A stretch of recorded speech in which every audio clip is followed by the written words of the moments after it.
আক্রমণে দুইজন মানুষ ঘায়েল হয়, তাই তো সবাই অল্প সাবধানে থাকবেন, সবাই অল্প সাবধানে থাকবেন গো, সবাই অল্প সাবধানে থাকবেন। বানপানির সিজন দেখেন আইসা গেছে ভাই, জীবজন্তু সবাই এখন বাইরে আসবে ভাই, তাই তো সবাই অল্প সাবধানে থাকবেন ভাই, ছোট ছোট বাচ্চাদেরকে ঘরে রাখবেন ভাই। আমি এই কথাটা দিলাম গো বইলা, সবাই শুনবেন মন দিয়া, দর্শক গো শুনবেন সবাই মন দিয়া।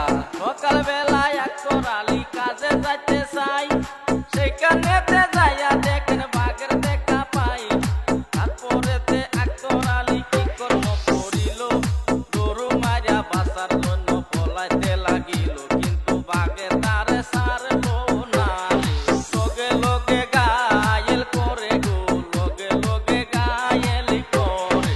আরো একজন ভাই ছিলেন আজিজ আলী নাম, সকাল বেলা ক্ষেতের মধ্যে করতেছিলেন কাম, পিছন থেকে বাঘে আসে কি কর্ম করিল, আজিজ ভাইয়ের জীবনটাকে ঘায়েল কইরা দিল।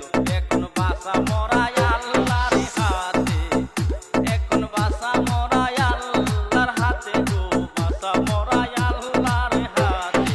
আছে যত দেশবাসী সবাইকে জানাই, ভিডিওটা যেন সবাই শেয়ার করবেন ভাই, সঙ্গে সঙ্গে যেন প্রশাসনের কাছে যায়, তারা যেন আইসা জন্তুটাকে নিয়ে যায়, তাই ভিডিওটা শেয়ার করবেন, ভিডিওটা শেয়ার করবেন।